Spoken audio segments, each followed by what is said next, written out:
anyone that knows me knows that I've got an insatiable amount of trainers and shoes, and this is just me indulging myself. When we're exchanging emails backwards and forwards, I kind of mentioned that I wanted to sort of start looking at the various different trainers, kicks, pumps, whatever you want to call them, that players wear. And I believe you've got a couple of really nice ones to share with us. So do you want to introduce your first pair that you brought with you? Well, these are the pairs. So these are more for the story than they are for the actual shoe. These are old now, but so my coach, Joe, she's gonna hate the fact that I called her a coach.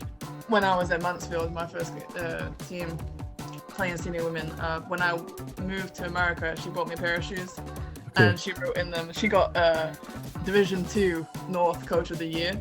Right. Like this year that I played with her, and so she wrote in the actual thing like her name, and then Division 2 North Coach of the Year, because then that I would wind her up about. So she wrote them on a gift to you. She wrote it on a gift.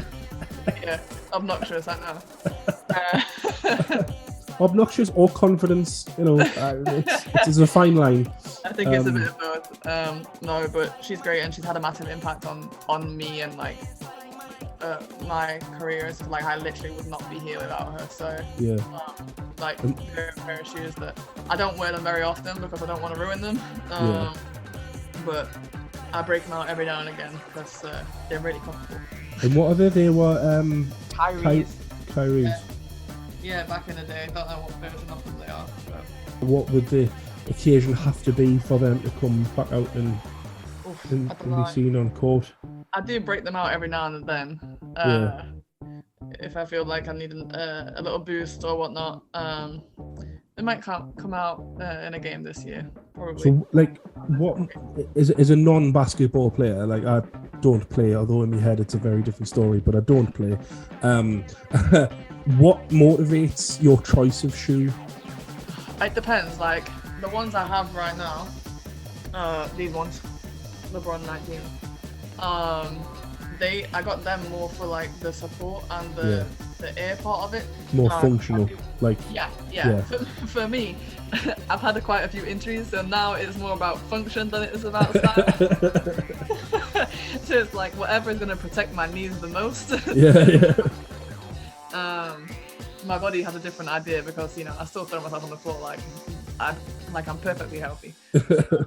So next season we're just going to see you with like 2 pillows strapped to your feet. Yeah, wrapped in bubble wrap. Yeah. I come out like the Michelin Man. But yeah, so for me it's functionality, but I like color. Like I like lots of color.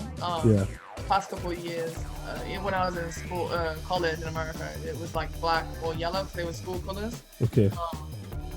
But now I can get back to my kind of lots of color everywhere. That's why these are like a bunch of different colors. So which one is it there? The LeBron 19s? Yeah. Have you seen the 20s? I've seen the 20s. They're nice. They're very nice. I think they're nice on the bank account, but like yeah. Oh, don't get me started. Lockdown was an absolute travesty for my bank account and for my wife's sanity. Like, it started off, I'm not kidding you, and I could do a whole podcast on this on its own, but it started off, I really liked Vans for some reason, and I got a pair in the sale during lockdown, and I thought, right, that there, and I don't know what it was. Maybe it was just I liked receiving deliveries when deliveries weren't really allowed.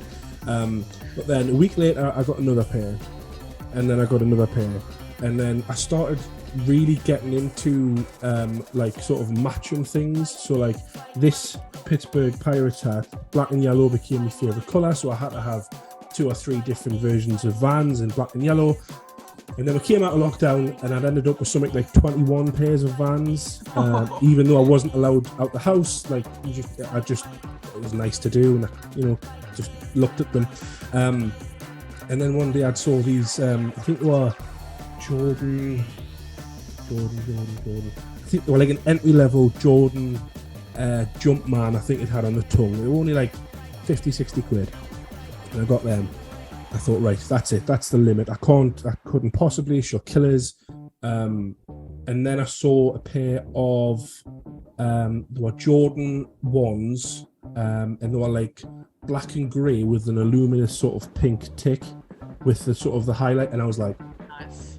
that will be me. That's me done. I got them and I kind of convinced her, and I said sort of, you know, oh, this is an investment. They're great shoes, you know, they last forever, they keep their value. 6 pairs later, I had, this is no lie, I'll send you a picture on Instagram.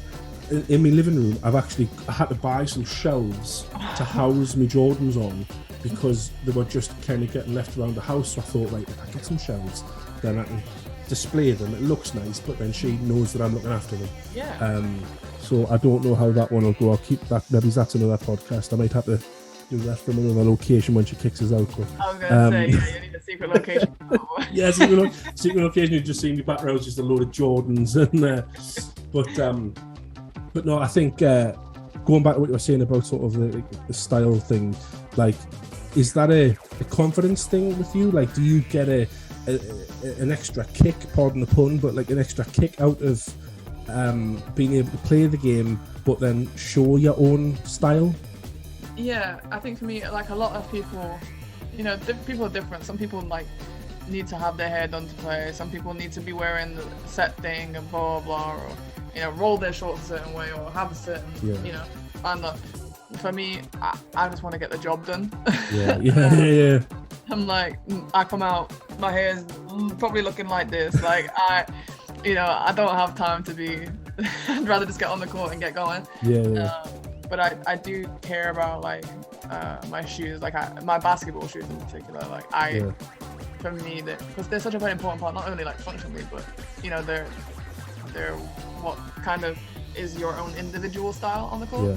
You know, you're in your team kit, you know, that's your identity in the team, but then you have your identity on your feet too.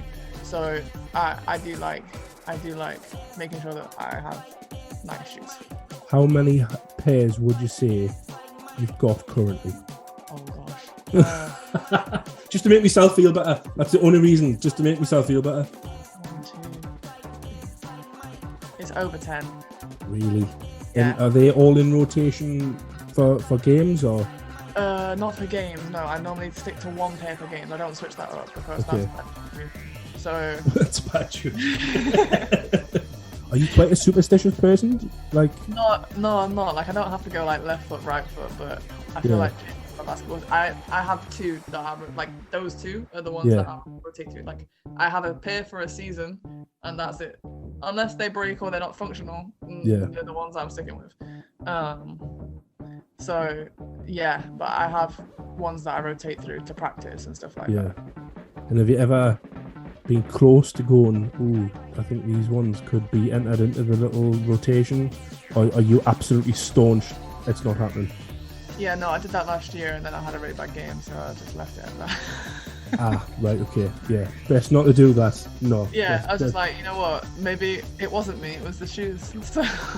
Well, it would be easier to blame the shoes. I mean, my wife does that a lot, you know, when we're skint and we've got no money, it's like, well, just blame the shoes, you know, it's the same sort of thing.